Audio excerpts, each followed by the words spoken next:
horrific new details in death of spa worker who drowned in Houston hotel basement during Hurricane Harvey and was found wedged in the ceiling. The family of a woman who drowned in the basement of a hotel during Hurricane Harvey has filed a lawsuit, calling her death horrific and preventable. Jill Renick's body was found wedged in the basement ceiling at the Omni Houston Hotel 11 days after she disappeared during the hurricane on August 27, 2017. Renick, 48, was the director of spa services at the hotel and had been staying on the third floor during the hurricane, which killed at least 107 people. Before her death, Renick had made a frantic cell phone call from the hotel elevator to the front desk, begging for help. Renick's family have filed a civil lawsuit against Omni Hotels and Resorts and Otis Elevator Company, claiming neither did enough to protect guests and employees. The lawsuit has revealed new horrific details about what happened to Renick on the day she died. It states that Renick suffered a terrifying and horrific death that was unnecessary and easily preventable. It's just inexcusable for a hotel operation of this size to be that irresponsible, said Rob Crane, the lead attorney for the family. The fate of Renick was one of the most perplexing mysteries that came out of Harvey's devastating flooding.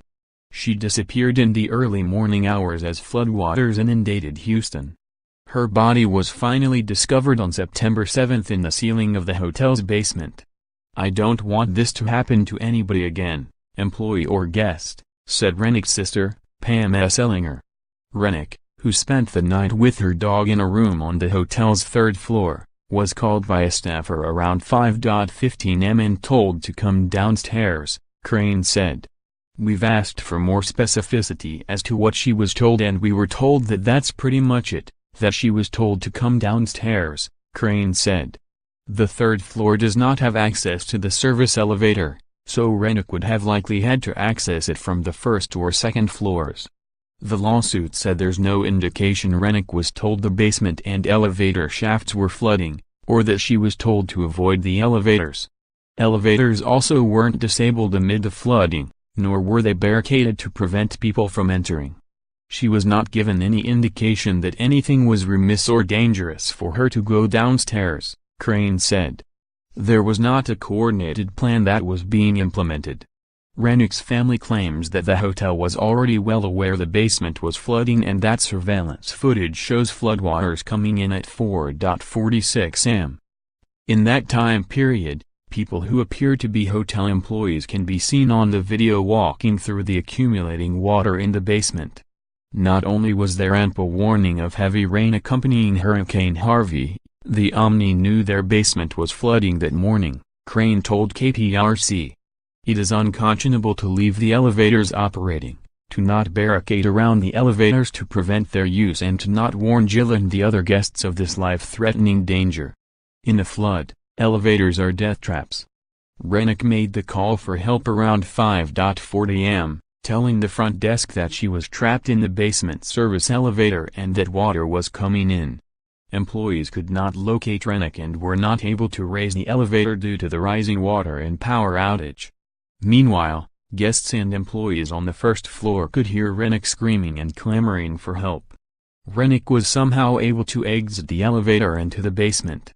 Video footage provided by the hotel to her family's attorneys shows her coming from the area of the service elevator at 5:44 am.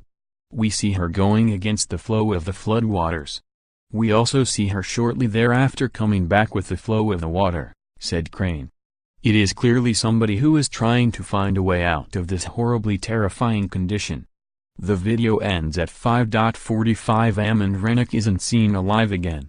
She knew she had to find air and oxygen and presumably that's why she climbed the ceiling tiles to get to the last amount of air, Crane said. I cannot even think about putting myself in her shoes at that point in time. Must have been just horrific. Omni Hotel and Resorts, located near the Buffalo Bayou, has a history of flooding and is located in a floodplain, according to the lawsuit. The lawsuit also alleges that Otis Elevator, which had a contract with the hotel to maintain and service the elevators, should have installed flood sensors and warned users of the dangers of operating an elevator in flooding. Spokeswomen for both Omni and Otis said they don't comment on pending litigation. The Occupational Safety and Health Administration in February fined the hotel for a violation, saying that the elevators being kept operational during flooding exposed employees to drowning.